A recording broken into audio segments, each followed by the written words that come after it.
Day 2 of Formula One testing in Barcelona is over, but it won't be remembered for lap times. It will be remembered for one moment.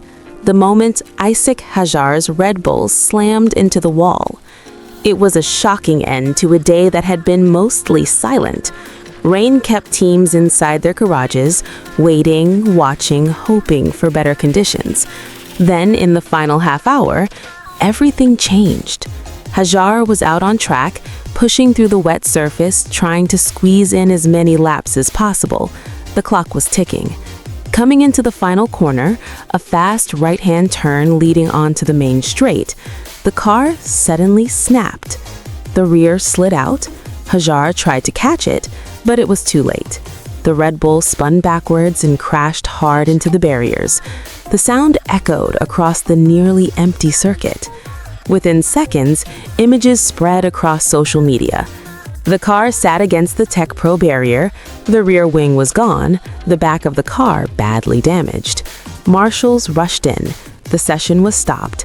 It looked terrifying, but thankfully, Hajar climbed out unhurt.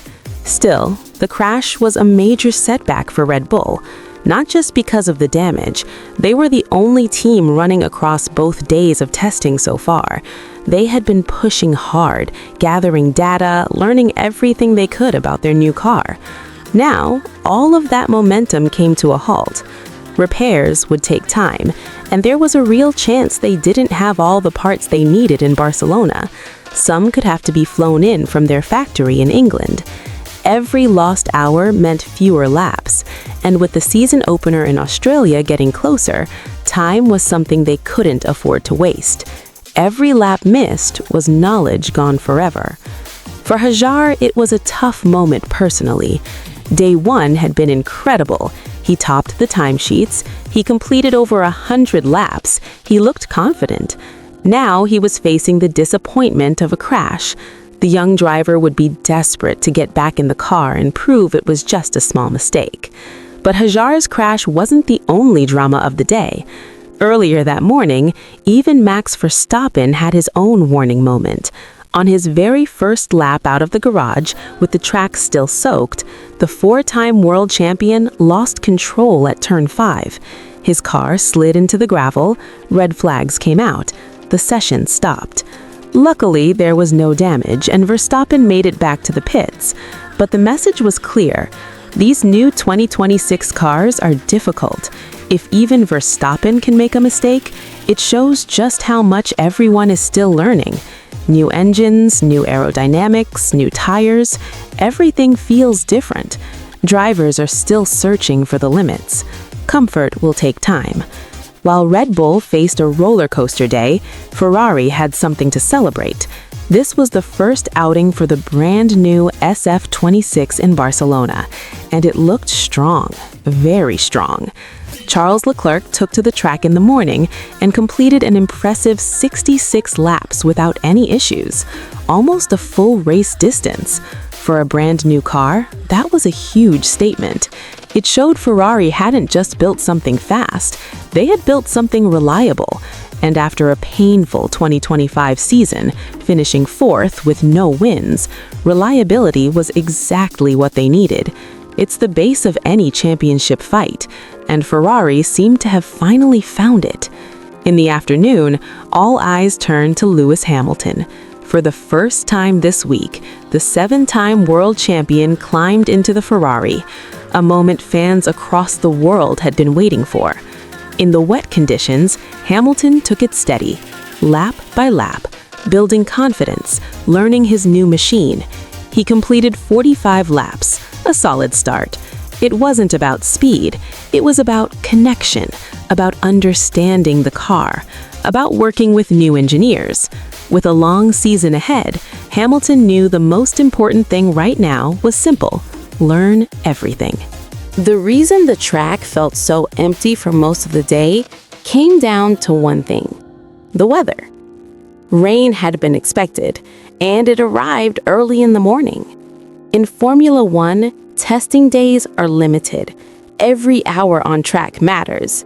Teams want to use that time in the smartest way possible. When it rains, everything changes. Lap times don't reflect real performance, grip disappears, data becomes harder to read. So many teams made a choice. They stayed in their garages, saving their running for dry conditions. It's always a risk. Weather can change quickly, but most teams believed it was worth it. Better to have full days of dry testing than waste one sliding around in the rain. Mercedes, McLaren, Alpine, Audi, Cadillac, Haas, Racing Bulls.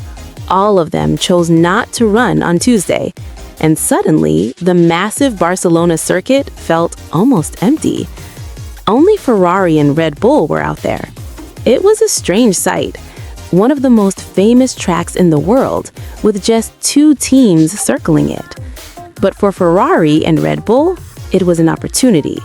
Open track, no traffic, and a chance to collect valuable wet weather data.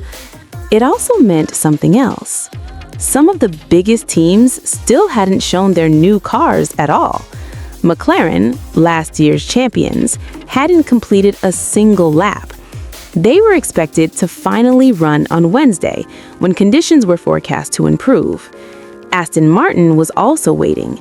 Their first appearance wasn't expected until Thursday at the earliest. And then there was Williams. Before testing even began, they announced they wouldn't run in Barcelona at all. Delays in building their new car meant they were missing the entire test. A painful situation, and a clear reminder of how difficult these new 2026 cars are to produce. They are incredibly complex. New hybrid engines, active aerodynamics, sustainable fuels. Building one from the ground up is a massive challenge, and Williams was paying the price for falling behind schedule. So, what did we really learn from day 2? First, Ferrari looks prepared. Their car ran smoothly, no problems. Both drivers looked comfortable. For a brand new machine, that's a huge positive. Second, Red Bull is quick, but not perfect. Verstappen's off-track moments and Hajar's crash both showed that their car might be difficult to handle, especially in the wet.